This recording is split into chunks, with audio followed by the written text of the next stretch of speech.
Assalamualaikum warahmatullahi wabarakatuh. Saya Dinda Fiza Ofira dengan NIM 223143634 dari kelas 2Q mata kuliah Pendidikan Pancasila, Program Studi Pendidikan Guru Sekolah Dasar, Fakultas Keguruan dan Ilmu Pendidikan, Universitas PGRI Palembang. Dengan dosen pembimbing Bapak Dr. Hendra Wijaya, Sarjana Agama Magister Pendidikan. Baik, materi yang akan saya bawakan pada hari ini mengenai pendidikan Pancasila. Yang pertama, saya akan membahas dulu mengenai landasan dan juga tujuan dari pendidikan Pancasila.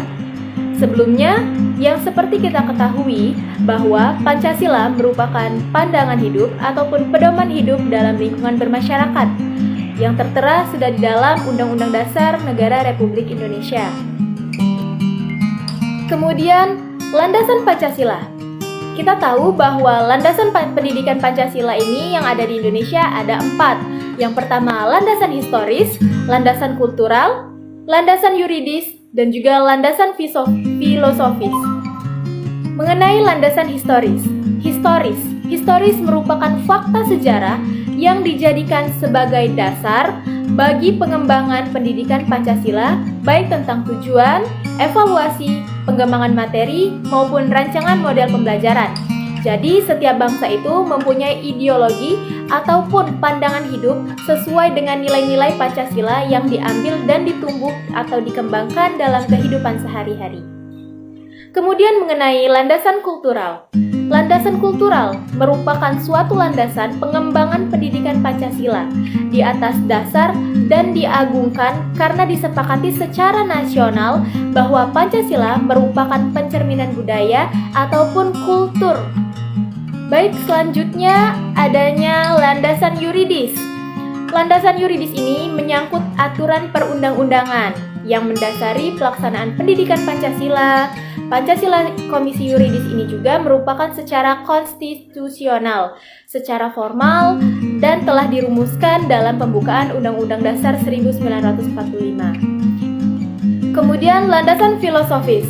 Pembahasan di dalam landasan filosofis ini yaitu membahas mengenai praktisi atau nilai-nilai berupa pandangan hidup seperti filsafat hidup, secara berbangsa dan juga bernegara yang mempengaruhi alam pikiran kita berupa kepribadian ataupun identitas bangsa dan negeri ini. Oke, baik, selanjutnya adanya tujuan pendidikan Pancasila. Tujuan pendidikan Pancasila ini yaitu untuk membentuk warga negara menjadi seseorang yang lebih baik dalam lingkungan bermasyarakat, baik paham akan hal hak dan kewajiban sebagai warga negara, serta memiliki rasa cinta tanah air dan juga nasionalisme terhadap negara Indonesia.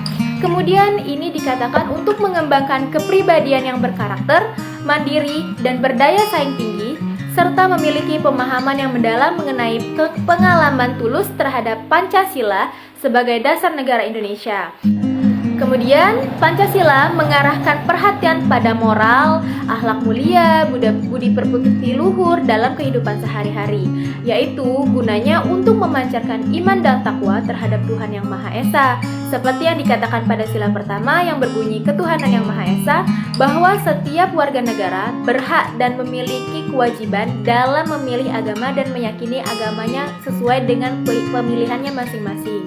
Nah, berkaitan dengan tujuan dari pendidikan Pancasila tadi yang bahwanya ada hak dan kewajiban yang harus dilakukan oleh setiap masyarakat ataupun warga negara.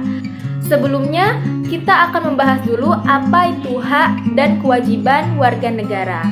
Seseorang yang menjadi warga negara akan memiliki hak dan kewajiban sebagai warga negara untuk memilih keberlangsungan hidup bermasyarakat dan bernegara. Hak dan kewajiban menentukan asas kewarganegaraan seseorang. Sebelumnya kita akan membahas dahulu mengenai hak dan kewajiban warga negara. Hak adalah segala sesuatu yang harus kita miliki atau kita terima secara penuh apabila kita telah melakukan seluruh kewajiban kita atau tugas-tugas kita. Sedangkan kewajiban adalah segala sesuatu yang harus dan wajib kita lakukan sesuai dengan aturan dan ketentuan yang berlaku. Kemudian hak dan kewajiban warga negara.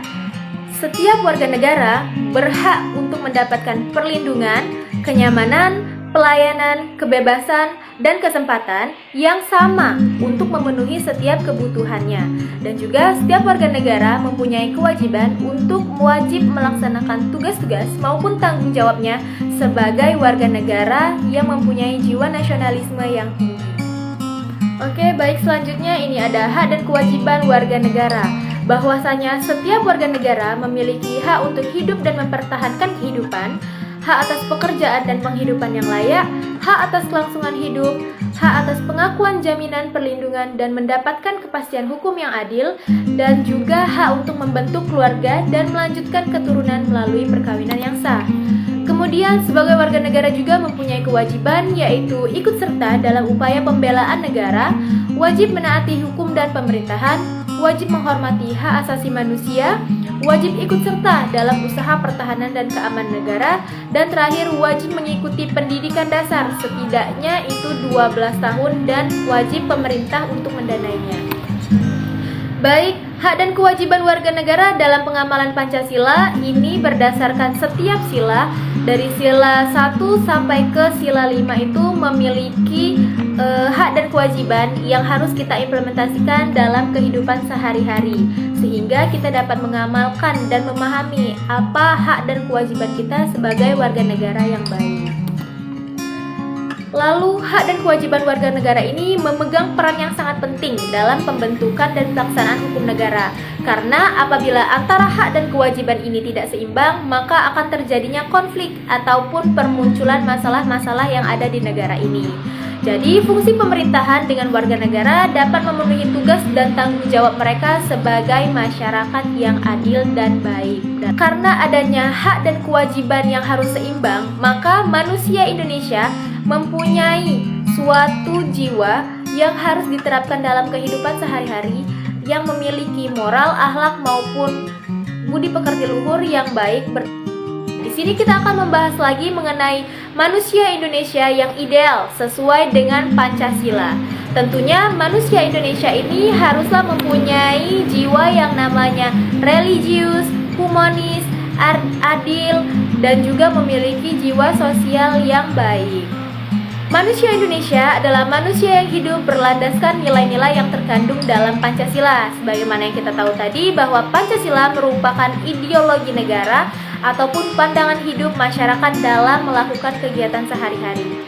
Tujuannya yaitu untuk mendapatkan kehidupan yang serasi dengan dirinya sendiri, dengan alam, dengan Sang Pencipta, dan manusia juga dapat menumbuhkan rasa solidaritas ataupun saling mendukung sehingga dapat memenuhi penuh kedamaian dan kebahagiaan. Yang pertama kita akan membahas dulu mengenai manusia ideal, yaitu memiliki sikap religius yang diambil dari penjabaran sila pertama, yaitu sila ketuhanan yang Maha Esa, di mana setiap warga negara harus dan wajib memilih kepercayaan mereka masing-masing. Tujuannya untuk menegaskan bahwa manusia itu mengakui adanya eksistensi Tuhan, karena nilai ajaran ketuhanan yang ada harus menjadi asas bagi pergerakan pembangunan bangsa. Kemudian adanya sikap humanis yang harus ditanamkan dalam diri setiap warga negara. Humanis ini tentang kemanusiaan dan sosialis, tentang kedermawanan, yang dimana kita sebagai makhluk sosial tentunya saling membutuhkan satu sama lain. Bangsa yang besar ini terlahir dari nilai-nilai manusia yang universal. Kemudian adanya keanekaragaman antara agama, suku, budaya, bahasa, adat, dan lainnya itu menjadikan kita bahwa kita harus menghargai satu sama lain. Next, karena adanya cita-cita luhur yang hidup bersama dalam suatu warga negara, maka perjuangan merebut kemerdekaan itu menjadi nyata atas implementasi nilai-nilai solidaritas kemanusiaan. Oleh sebab itu, manusia yang humanis, sosialis, adil, dan juga mempunyai sifat religius tadi sebagai pesan sila-sila dalam tindakan untuk membangun sebuah kehidupan bernegara antara manusia yang berjalan berdasarkan kerjasama yang bebas dan bertujuan untuk mewujudkan kehidupan yang baik Rasa nasionalisme ini juga muncul sebagai pemahaman atau gerakan yang sangat populer, tergantung dengan pandangan setiap warga negara. Ada warga negara yang lebih memahami etnis, budaya, agama, ataupun ideologi yang menjadi prinsip mereka sebagai acuan untuk kehidupan di dalam masyarakat.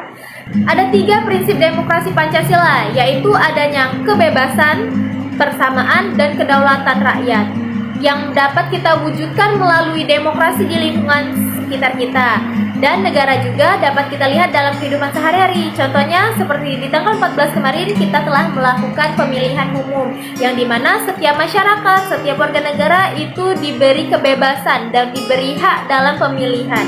Dengan keadanya keadilan sosial, maka akan tercipta pula kesejahteraan yang merata bagi seluruh rakyat Indonesia. Dan salah satu cara untuk menanamkan nilai-nilai Pancasila itu yaitu kita dapat menemukan sebuah jati diri kita untuk menjadi warga negara yang memiliki jiwa nasionalis. Jadi, itulah mengapa negara kita ini adalah negara ketuhanan yang berkebudayaan, negara ketuhanan yang berbudi pekerti luhur, dan ketuhanan yang menghormati satu sama lain. Nah, baik, dari beberapa pemaparan materi yang telah kita bahas tadi dapat disimpulkan bahwa dari semua landasan dapat kita ketahui mempelajari pendidikan Pancasila supaya kita tetap mempunyai karakter dan jati diri sebagai warga negara Indonesia yang baik. Meskipun sekarang ini sudah banyak beragam macam budaya yang telah masuk di negara kita ini, kita sebagai warga negara Indonesia yang memiliki jiwa nasional, kita harus memilah dan menyaring budaya-budaya yang masuk di negara kita. Pelanggaran hak warga negara juga menjadi ketika warga negara tidak memperoleh hak yang sebagaimana mestinya ditetapkan oleh undang-undang. Pengingkaran kewajiban warga negara disebabkan oleh masyarakat itu sendiri karena tingginya sikap egoisme yang timbul di kalangan masyarakat. Kemudian, sikap moral, akhlak mulia, religius, pola pikir, dan yang lain sebagainya itu merupakan salah satu bentuk nilai-nilai Pancasila dalam kehidupan sehari-hari. Apabila kita melakukan suatu itu dengan rasa penuh tanggung jawab, maka kita akan melakukan tindakan yang dinamakan dengan adil terhadap sesama. Tumbuhnya sikap toleransi akan menyadarkan moral ini bahwa hati seseorang yang akan merasa sedih apabila orang tersebut melakukan tindakan yang tidak sesuai dengan etika maupun nilai-nilai Pancasila. Nah, baik, itulah pemaparan materi yang dapat saya jelaskan tentang mata kuliah pendidikan Pancasila ini. Saya harap kita semua dan teman-teman dapat lebih memahami dan mengerti mengenai pendidikan Pancasila ini, karena pendidikan Pancasila sangatlah berpengaruh dalam kehidupan sehari-hari kita, terutama dalam kehidupan lingkungan bermasyarakat. Apabila ada salah kata, saya mohon maaf. Kepada Allah, saya mohon ampun. Saya ucapkan terima kasih. Wassalamualaikum warahmatullahi wabarakatuh.